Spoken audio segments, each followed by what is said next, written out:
Hey everybody, quick update.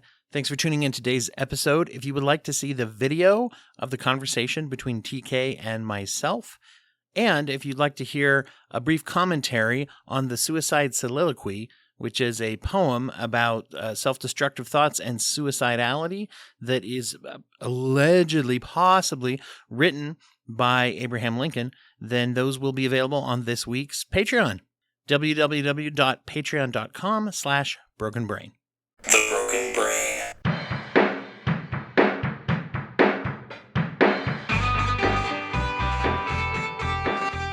Okay. Recording in progress. Various recorders are live. Well, they're on. Perfect. I don't know what live means. I've only been doing this for how many years? I don't know what a live broadcast is. It's okay, neither do I. It's fine. Welcome back, all you brainiacs out there, all you wonderful, wonderful people who are listening. This is an exciting episode. Once again, I have a returning champion coming back to the episode. You won on the episode you were on. Thank you. Yeah, I didn't know if you knew all the other contestants. I didn't. But it's Tehya Nakamura, or otherwise known as TK, the host of the For the Love of History podcast, is joining me again today. And we are going to be talking about Abraham Lincoln, particularly his excited. Mood disorders. Yeah. Mm-hmm. Last time you were on, we talked about basically pilgrim mental health, kind of. That's what I think of it as. Yeah, we did. We talked about pilgrim mental health, basically. and old disorders and how they used to classify that as everybody, if they want, they can go back and listen to that. I might even drop that. Maybe, well, you'll have already known it if you're a listener. Maybe I'll drop that and then people can refresh their memory on. Yeah, it was good. It was. Yeah, the canon of Tehya's appearances here. You got to follow canon. Well, it's like watching WandaVision before going to the new Doctor Strange movie. You got to do it to exactly, upload, right? You have to do it. Because we might be dropping some references, some inside jokes. So there you go. And you are joining from where in Japan do you live?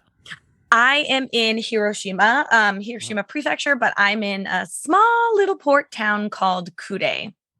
Excellent. And if you're a World War II buff, then you will know that this is where the world's biggest battleship was built. I did not know that. That's cool. It's pretty sweet. Interesting. Yeah. I didn't personally help build it, but I heard good things. Now you teach what age group?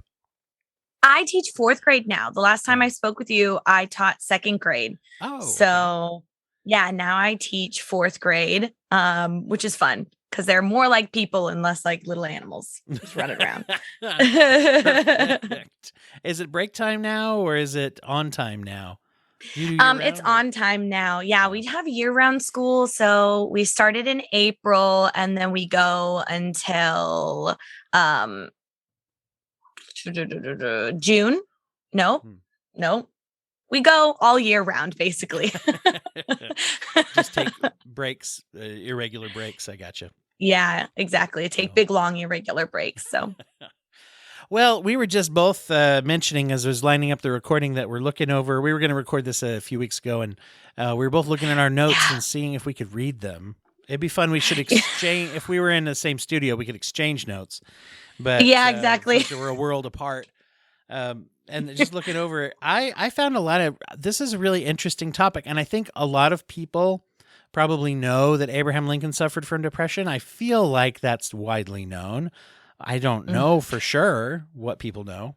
I think in the history lovers community, people know. I was talking to my mom actually before this episode, and like last week sometime, and she asked me about it. And I said, oh yeah, we're going to talk about Abraham Lincoln's depression. And she was like, what? Okay. Abraham Lincoln had depression? I was like, well, we're not really sure, but we'll get more into that during the episode. Yes. So yeah, I think for the people who like history and who like this sort of thing, it's definitely common knowledge. Yeah. There's a lot of things that I've just heard over the years about him having kind of a dark and foreboding feeling.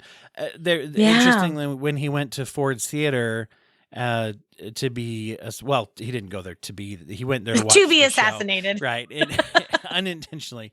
He did, there was some people that said he commented or he seemed to have a foreboding about the event. And I remember reading that in some book about psychic stuff when I was a kid, but then it seems that he often had a dark and foreboding sense of something bad about to happen. Oh yeah, there are many poorly written note in my show notes right now, so about that exact thing. Well, where should we start if we're looking at some of the signs and symptoms and backgrounds? I mean, when he's a kid seems like a decent place to start, but how do you focus? It's more pertinent probably where you focus first as a historian. Well, I focused on the first recorded episode of Melancholy, what would now be labeled in the DSM-5 as a major depressive episode. So that's where I started. So I didn't really look too much into his childhood because there wasn't a whole lot that I could find about him being a melancholy child. It all kind of started when he was about 26 years old in 1835. So that's where I started. Awesome. Yeah, I found myself as I was looking at some of the things about his childhood, and a few years ago, I got to see a documentary.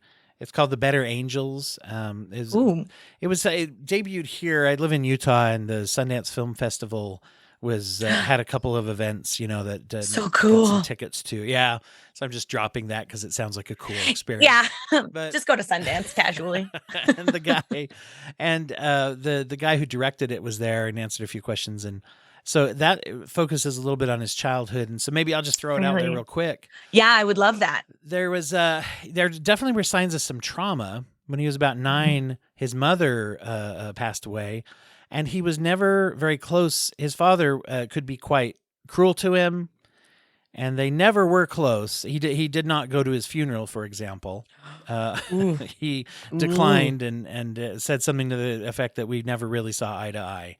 But when that happened, it wasn't very long before his father left the family, and for some amount of time of weeks or something, and came back with he went out and found a wife and brought her back, and they all just were kind of waiting there until they returned because he needed, it was like filling a position, I guess, a professional position. Oh my God. They didn't have Indeed back then, but needed one spouse.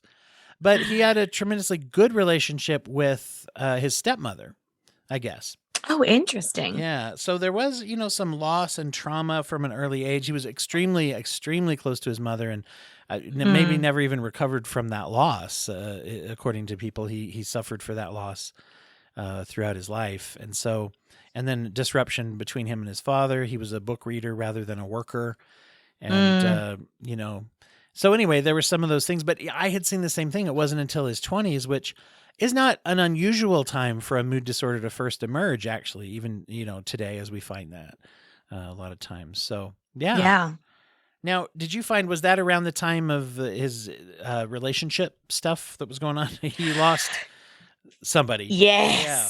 So, he had a friend. All of the sources that I found said that this woman named Anne Rutledge, if I'm saying that right. He had this friend, maybe more than friends, but we just can't confirm that. But her and her whole family basically died of one of the diseases that happened in the early 1800s. And he was absolutely devastated. And he was in his middle 20s. It was like 26. And after she died, the people around him said that his mood completely changed. He was like a different person, that a cloud hung over him at all times. And actually, the village that he lived in went on suicide watch for him before suicide watch was a thing. I had read that, I did not know that the village, actually. I had read that some of his law partners at one point had removed all sharp objects from the office, and one of his friends went into his home and made sure there were no razor blades there. That was during his second Yep, that was during his second depressive episode. Interesting. And so It's you see, so interesting. it kind of is a callback to history. No, when Mhm. when we were talking before our Mhm. other recording, it was interesting to see how people were just kind of like trying to pitch in and do. They didn't seem to have. On the one hand, they didn't have an understanding of it. On the other hand, they understood more than I think we think they did.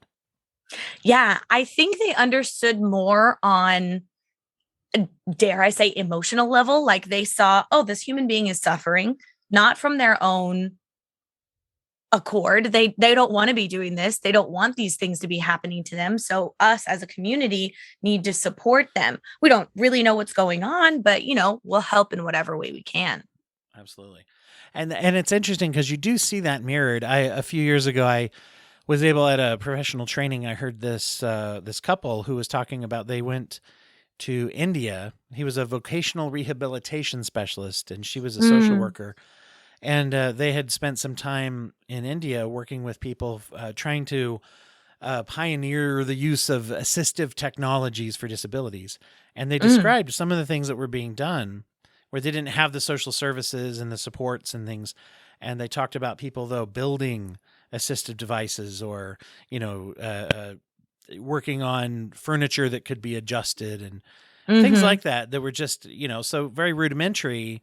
Yeah. And you were lucky if you had the social supports. And it sounds like Abe, if I can Abe, call him Abe. we can. It's like We're friends. it's like when people talk about celebrities and they say Nick Cage instead of Nicolas Cage. I'm always like, do you know him? Is that what's going on? Yes. So On my podcast, I'm always far too familiar with the historical figures.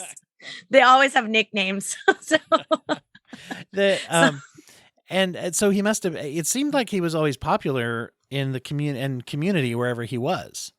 yeah. And my my question is it because of his melancholy or was it because of his personality or a combination of the two? Because melancholy, as it was called back in the early, and I don't think depression, I'm not really sure when depression became the official clinical name in the DSM, but before it was depression, it was called melancholy. And people had a different attitude towards melancholy than people have towards depression now. It was thought that people who have melancholy are more creative, are wiser thinkers, are just more deep people. They're academics. People with melancholy aren't your average worker or farmer person, which is untrue. Anybody can get depression, Sure. but that was the image of it. Yeah.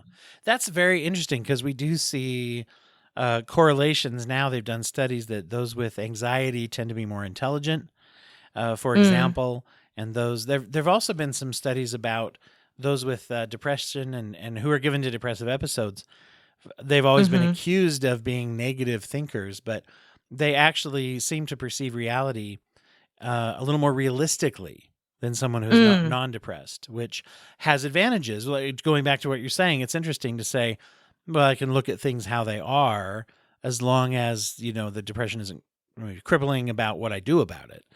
Yeah. So that's very interesting to see that. Well, I didn't realize that was a belief at the time and an attitude Oh, at the time. yeah. Yeah.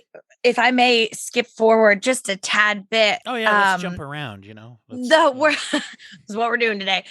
In the night, so everybody was aware of Lincoln, Abraham Lincoln, Babraham Lincoln, as I like to call him sometimes. There you go. Was Everybody was aware of his melancholy. Everybody was aware of his dark personality. But then in the 1940s, when there were all of these historians that were coming in and trying to beautify America's history, especially when it came to the founding fathers, all of the early presidents, they completely erased the fact that he had melancholy, aka depression. They thought that a president shouldn't be perceived as weak. And during that time, there was a shift in psychology. Diagnosis, I guess. I'm not really sure where the shift was in that psychology world because I'm not really part of it. But there was a shift towards thinking that these disorders were okay and it happens and people are just people, to it's bad, we must fix everything, it's your fault that you're depressed. There's like a pathology or pathologination, whatever. Pathologizing, that's the word. That's the word I'm looking for. Pathologizing. Yeah, over and even over pathologizing, as we're seeing now that there's movements kind of counter diagnoses. And it's funny because a lot of the really hard and fast diagnostic research is tied very much to reimbursement rates and billing, to be honest. I mean, that's if you can, if you can codify something, you can bill insurance for it, right? If it's a disability, then you can get medical treatment for it. If it isn't, then you can't. And that's at least how it is now. I'm not saying it wasn't exactly the same back then, but as wellness, is often the purview of doctors, obviously, but the medical model is to look for an organ or something else at failure and then treat that. And so interesting that you say that, is that, and then I think you see this with a lot of historical figures, that at first there was this erasure of symptomology, and now at some point we've come back around and trying to look, for what was really going on. It was interesting. Yeah. I think it's really great to humanize people that we've been studying in history, because then it makes, I don't know, personally, it makes me feel better when I learned that Abraham Lincoln years ago had melancholy, depression, whatever you want to call it. It made me feel better, because I'm a person that suffers. I hate to use the word suffer. I have anxiety, and it made me feel better to know that this person who accomplished so much also had these things. So I think that's really important to have that sort of representation in history. No, it's really true. I think because part of that erasure mindset, part of where that comes from is that it's a personal weakness. And I know growing up that I always heard people say things like, oh, go back to the Great Depression. They had things to be depressed about, or go back in history. and the myth was that they just weren't, right? That they just didn't have time for that, And now that we're all soft and on our Nintendo Switches and our TikToks or whatever it is that we're, our modern world, that we're all soft and depressed, and that it just didn't exist back then. But yet you see where so untrue. One of the things that I think maybe did contribute to that question of personality, he was someone who always had a great sense of humor. That's represented in a lot of stories, and even the movie Lincoln, they showcase how he used stories to make a point. He was very gifted with leadership and working with people.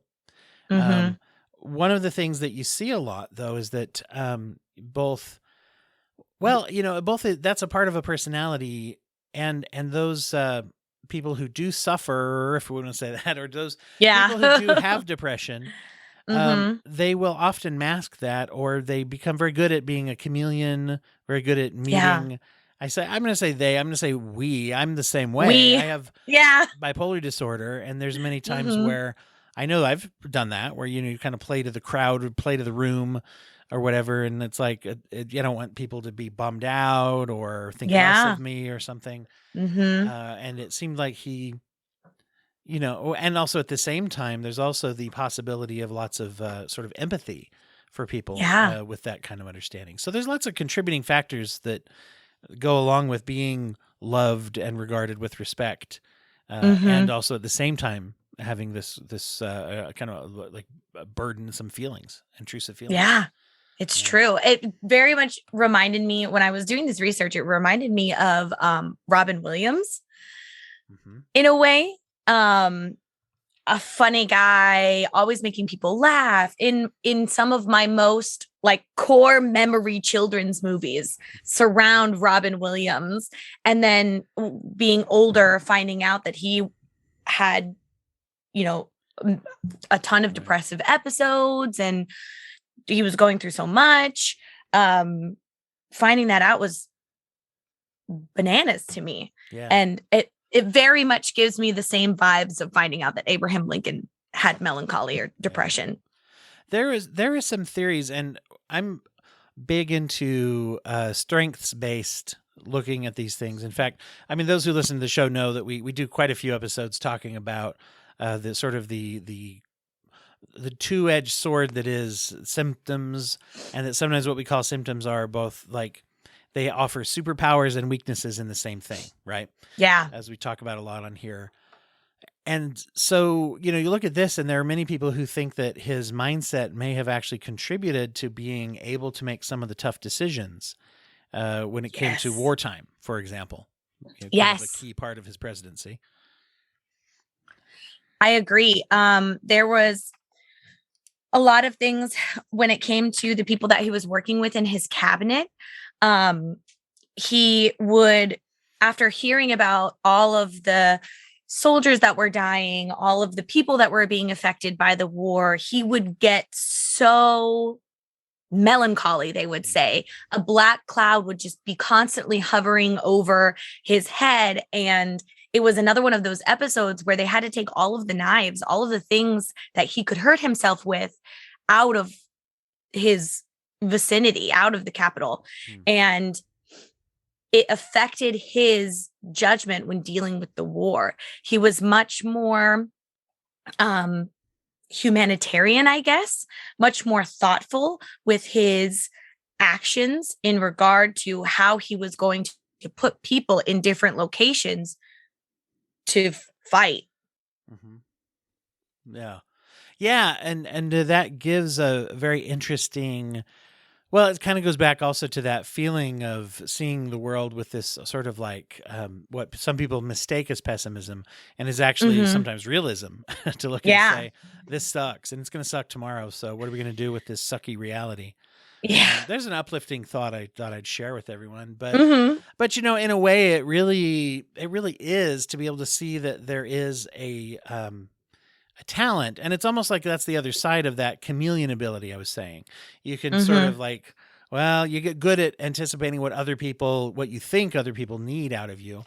And sometimes the other side of that is empathy, that you can say, and I don't know for sure. I mean, who knows, but does that go into some of his beliefs about the eradication of slavery at some point too? I don't have any evidence would to back imagine, that up, but I haven't found any evidence to go against or go for that idea, but I would have to imagine that it did. It couldn't have not had an effect on his whole life. Yeah.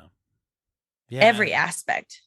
Well, and it's one of those things too, where people sometimes, I thought it was funny a little while ago. My son made this comment when he was talking about somebody who'd made some argument about, back in, those were different times to excuse some bad behavior of someone. I don't remember which, whether it's a historical figure or someone else is saying, well, everybody was racist back then. And, well, everybody was this and that and whatever. And it was just kind of funny because my son was like, no, they had a war. They had enough people. They had a war. They killed each other over this issue. People shot at each Your other. son is right. And it's like, oh, yeah, there was a contingent of people who were willing to shoot at, fight to the death for people, for the right to be free. And it's like, oh, yeah, that's right. There were people who were not racist. Anyway. It was a whole thing. It was like a really long war. It was like brother fighting brother. And it was kind of a big part of our history. Right, exactly. So there must have been someone on the other side. This is like one person. Now, interestingly enough, I didn't discover anywhere where, and maybe you did, I've never discovered anywhere where he had any self-harm or suicide attempts that were recorded. But yet everybody sure was hiding all the knives. So I never found any suicide attempts, but there were many very troubling incidents. He would talk about suicide a lot. He wrote a poem about suicide. Well, it's speculated that this is his poem. So it was found later on. And it was a poem that he would often recite all the time, or there was a poem that he would recite all the time about suicide. And then there was a poem that it's speculated that he wrote himself, and they were both about suicide. And he also had lots of scary habits where when he was in his very down times, his deep melancholy times, as a lot of people wrote it as deep melancholy, he would go into the woods with his gun and disappear for hours. Oh, okay. Yeah. Or he would say things like, everybody back then carried a knife. It was just a thing that you did. You carried a knife. But he did not carry a knife because he said himself that he was afraid of what he would do if he were carrying a knife. Interesting. Yeah. So it was something that people were reacting to things that he'd said and his actions. Yes. Yeah. Okay. Yeah. They were reacting to his actions, the things that he said.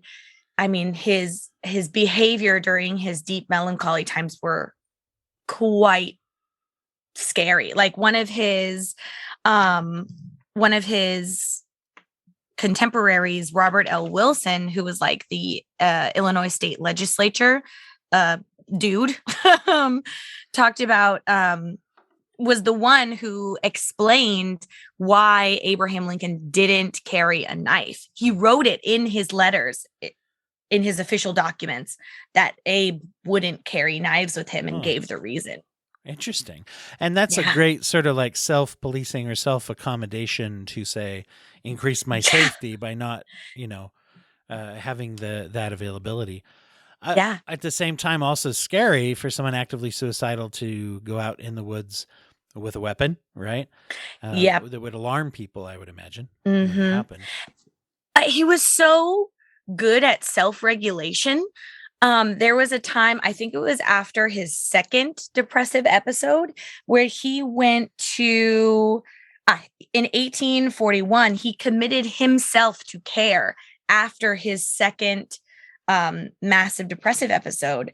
And he went in January. He spent like 30 days there. He was with a doctor called Dr. Anson Henry. And it was worse for him when he came out than when he went in. Interesting. And how so? What would you say? So we're not exactly sure of what happened in the hospital, but when he came out, he was almost like between 30 and 40 pounds lighter. He was just gaunt. His face was sunken in. He was tired all the time. And upon leaving the hospital, he said, quote, "I am now the most miserable man living. If what I feel now were equally distributed to the whole human family, there would be no cheerful face on earth." Wow. Yeah.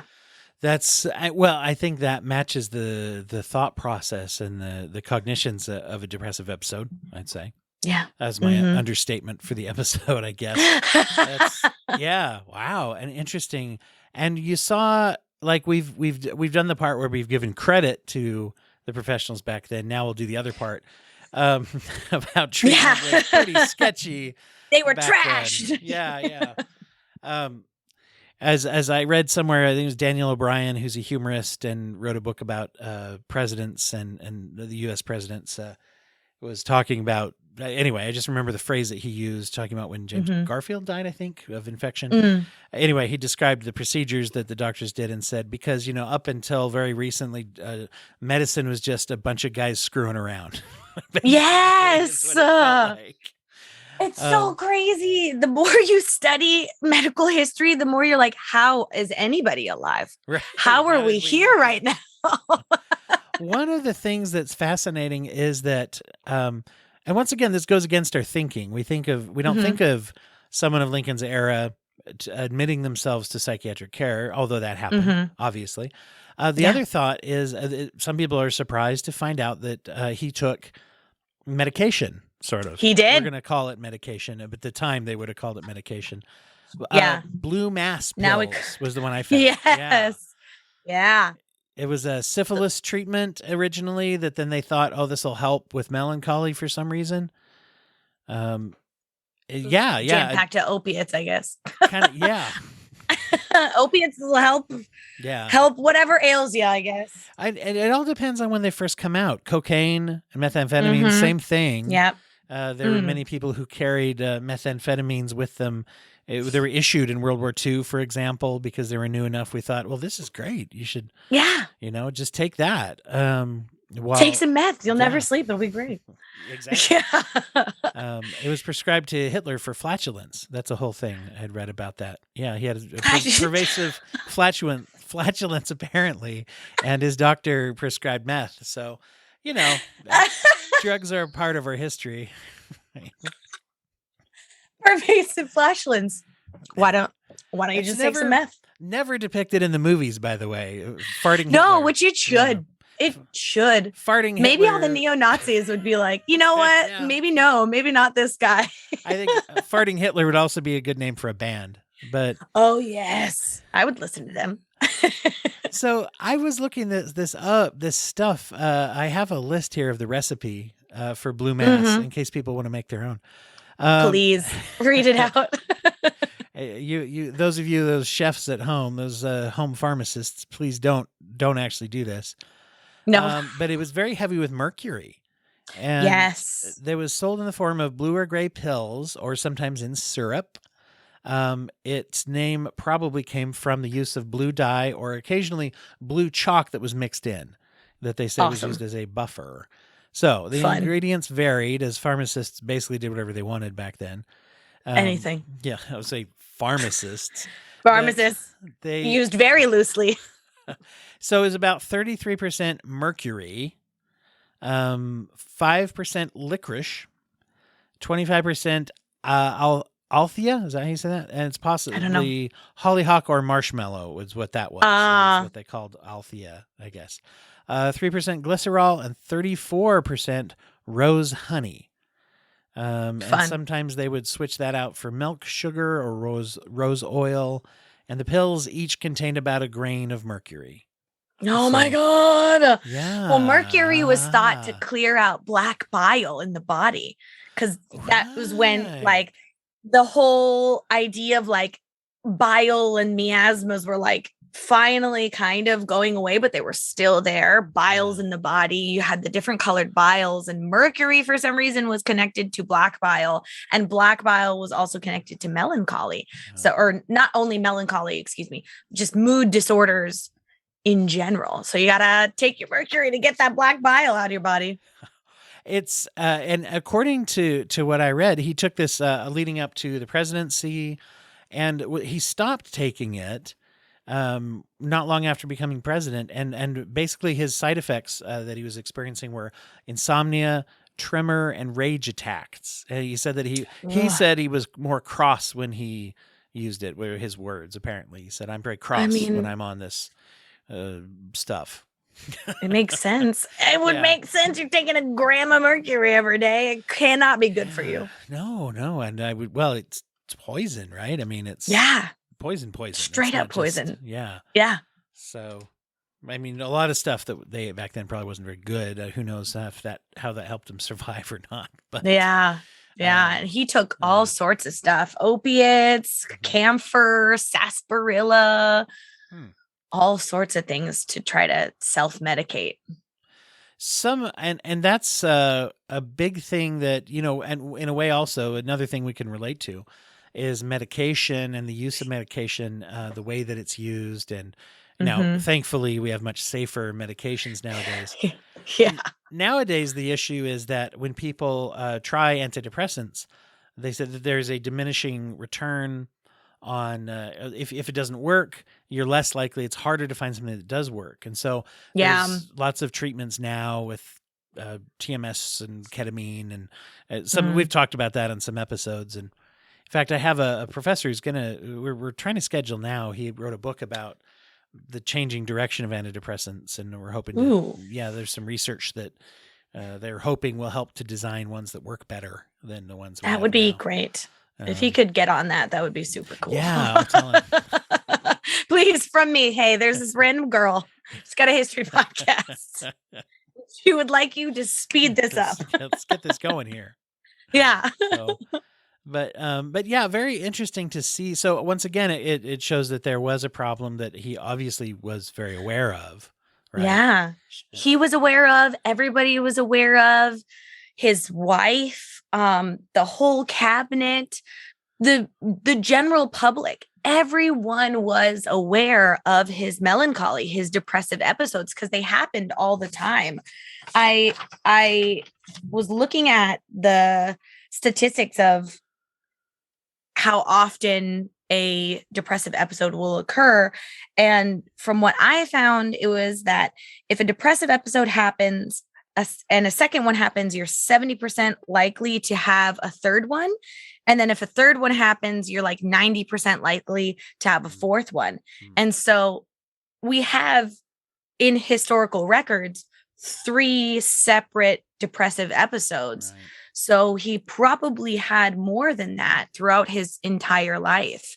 So everybody was aware of his mood disorder. Wow. It's very interesting when you pair that with other things that we see about him. I read a book a long time ago, it was Lincoln and Leadership, and it talked about some of his managerial strategies or whatever. And one of the things he did, he was known for, and they found out after his death, they found a bunch of unsent letters that corresponded with letters he had sent, to where he would write a letter that when he was angry, and then he would calm down, he'd wait to send it, and then he'd write another one the next day or something like that. Oh my gosh, Lincoln. Yeah. So there's like a coping skill, right? A coping mechanism for that irritability. And, you know, and I kind of wonder, this is me, I'm going to editorialize Abraham Lincoln's life. I don't think he'd mind. Do it. No. One of the things, though, that I've noticed with clients I've worked with and a lot of people is that when someone is challenged with some type of anything that's like neuroatypical or you know, mood disorders or addictions, things that force you to have to question and to think about your psychology and to get help and therapy and all those things, like when the stakes are very high, we tend to get to know ourselves quite well. Yeah. And so it can lead to things like that, of saying like, oh, I probably won't feel this way tomorrow. I probably won't be telling the general to go, you know, jump off a cliff or whatever. I don't know the parlance of the day or however, but you know, I probably won't say that tomorrow, so I'll just not send this yet. And whereas some people who never question that, it's like they might be sort of mediocrely miserable and kind of, you know, down and just not have very fulfilling this and that. But they're not at the point where they're ever going to commit suicide. They're not going to trash a relationship over. They're going to lose a job or start using cocaine or drinking themselves to sleep every night. And so because those risks aren't there, they don't ever learn themselves that well. Yeah. I 10,000% agree with you. Yeah. And it's something that I had also read that, you know, this is something that they also feel, and this is another episode, I guess, maybe, but that Winston Churchill, a lot of the same things. And they kind of see that two-edged sword of the melancholy, depression, and then on the other side, leadership skills. Winston Churchill was a very, very, very sad man. So sad. The saddest man. I forgot, it was years ago when I was in university, and I read something about Winston Churchill's mood disorder and him and his poor wife. And oh my gosh, he was just such a sad guy. There were so many points during the war when he just wanted to not be alive anymore, which is 100% reasonable. I mean, he had such a tough job. And now every time I see him, I just see a sad puppy. Like, he just looks like a sad little bulldog in his life. I mean, he had a tough life too. So was it, which show was it where John Lithgow plays him? Is that The Crown? I don't know. It could be The Crown. I'm not sure. I don't know actors' names. I'll IMDb it here in a second, but okay. There's a scene, speaking of this, there's a scene in that where there's a depiction of Winston Churchill as he returns to service much later than World War II, his last time in service, I guess. He's having a portrait done, and during this time, the artist is asking him questions.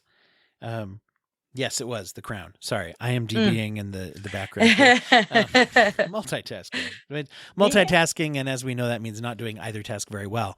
So anyway, but they have this scene where at some point the artist asks him, and it's something about sadness that's in his eyes, and there's something about his choice of art, and it just triggers this story that he tells about losing his son. A very tragic story. Yeah. If I recall, that was the topic, but it was this very touching moment. It was like, oh, I never thought about, once again, a historical figure. You just don't think about it very much. Yeah. But we do talk about it more now than we used to. Yeah, you know? which is so nice, and is not only nice, which is a poor choice of words, but it's really important to have that kind of representation. I will say it until the day I die. Representation in history is important. You uncover a lot of those stories in your podcast. I remember your podcast about I was going to say the first, probably only Black Samurai, for example. Yeah. That was a very fascinating episode. Yasuke, the first and only Black Samurai. Yeah. And you do, I mean, you specialize in a lot of stories of women throughout history and the role that they play and how that's been sort of, let's say, slightly neglected. Is that's how slightly, you would put it? Yeah. Ever so slightly. Just, It's the slight dusting of downplay. Yeah. Yeah. But it's amazing how those stories don't get told. They don't. And like I said, representation is important, but there is a reason why these stories haven't been told. It's the same reason why Abraham Lincoln's depression was swept under the rug in the 1940s when white male historians were rewriting history. They wanted to change the image of the United States. They wanted to unify the country because we were in like the middle of a war.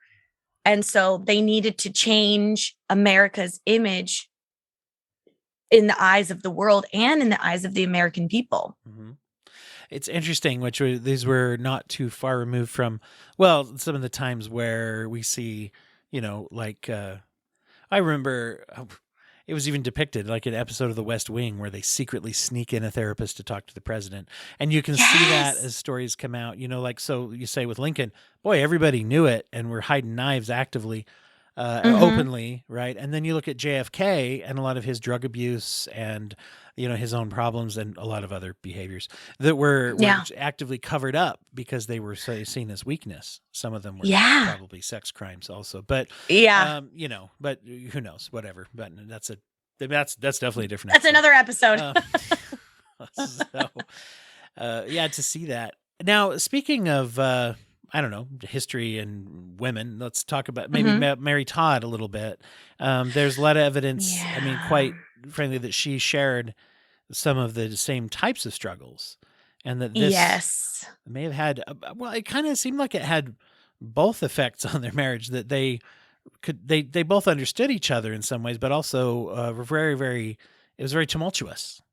Yeah, they had a not super awesome marriage. I mean, there were moments of good stuff, but there were many more moments of not good things. The background of that is Abraham Lincoln was in love with another woman who I forget her name, but then his friend married that woman. And then somehow or another, Lincoln was not outwardly forced, but inwardly forced from himself to marry Lincoln Todd. And both of them were unhappy at the very onset of the relationship. And they both had mood disorders, what we would classify as depression now, what people saw as melancholy. And at the same time, they would help each other because they could understand each other's moods and what they were going through. It also created this environment of just two deeply, deeply unhappy people who couldn't take care of their own emotions, let alone the emotions of their partner. And it just exploded into this really unfortunate situation for the two of them. Yeah. And, it would be interesting to, I don't know, time travel, I guess, or to Yeah. look at and say, and I think, I guess you could say we have a adequate knowledge data set to pull from here in the present, but Mm-hmm. and you don't even have to go that far back. In fact, you don't even have to go that far currently to find people who are in the same situation because of access to adequate care. But Yeah. look at how different that can be when people have treatment. If people are taking something that isn't mercury, for example, that's a helpful medication, and coupling that with maybe psychotherapy. I mean, they'd be rife for, obviously, for couples counseling and whatever. But, and just think how much, how different that would be when you look at, and once again, this is kind of that double-edged sword of having struggles. Look at what they accomplished. Right, the two of them. I mean, with all the weights that held them down, you could say, or whatever. They, were the first couple, or whatever you want to say, leading the country, and going through all that, and at the same time, all the suffering that they had to go through.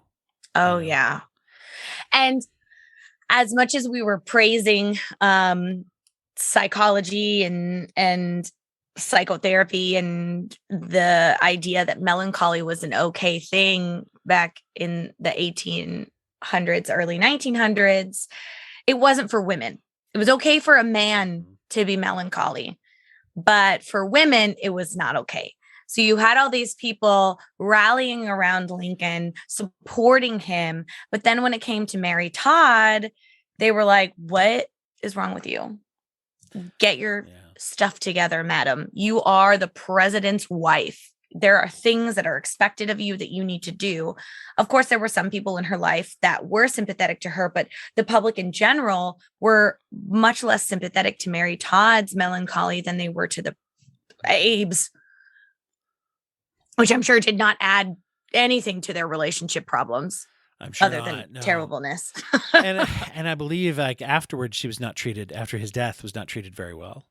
No. I mean, you could probably apply that to many women at the time, say she was not treated well. Oh, yeah. Take that, an excerpt, and throw that on a lot of people back then, just kind of normal in that way. However, but to be, a nation that, we remember Abraham Lincoln is so beloved, and he was, right? I mean, they put his body on a train and rode it around the country, and everybody so walked weird behind it,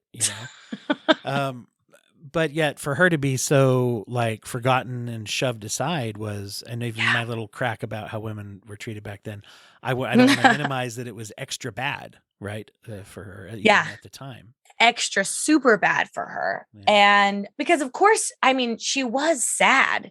She was horribly devastated. As much as they fought, if you're with somebody for that length of time and you are emotionally connected to that person, you're going to be sad when they die. Of course. Yeah. And then on top of her melancholy, and then on top of not having support from anybody, what was she to do in that situation? It was completely awful for her, but she wasn't allowed to feel those things. She wasn't allowed to be melancholy, which is sad for her. And that's, hopefully something I hope we're getting better at that now.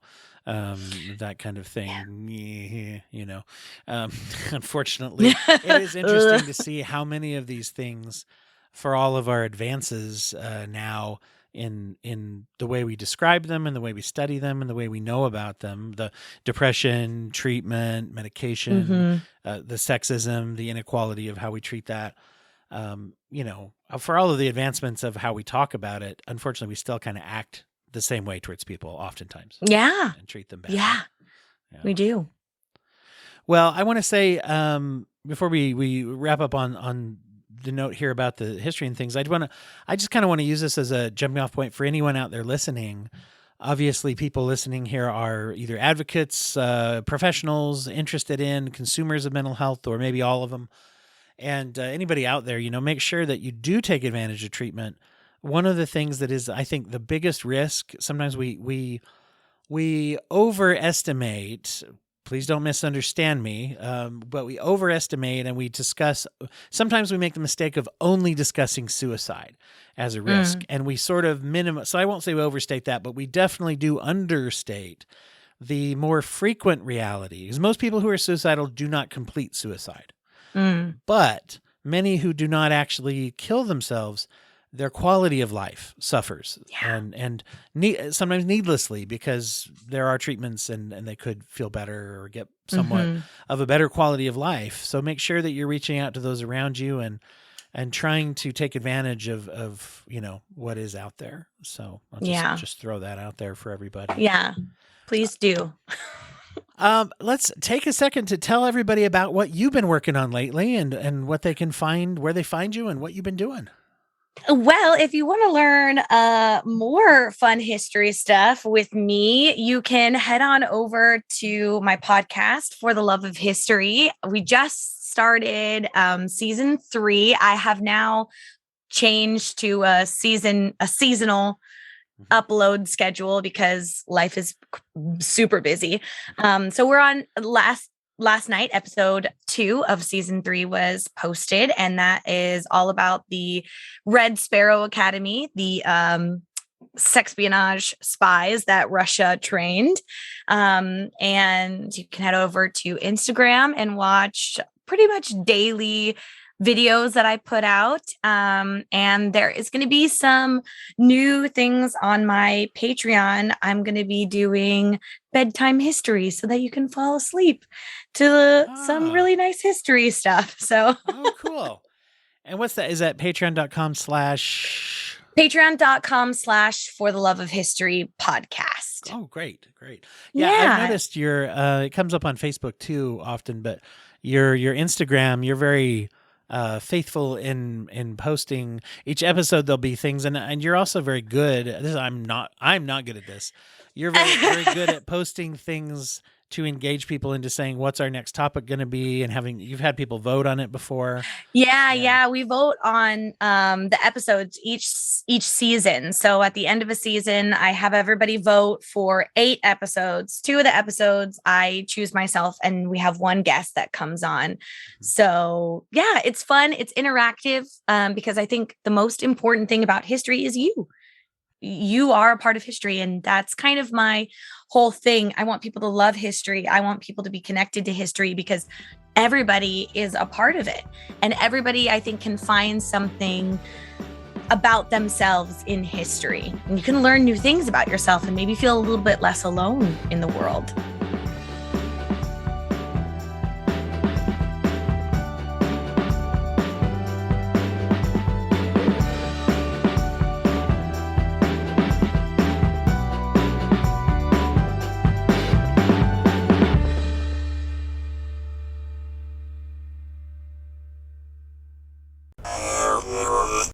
Thank you for listening to the Courtemp Arts Podcast Network. To listen to more Courtemp Arts shows, visit courtemparts.com.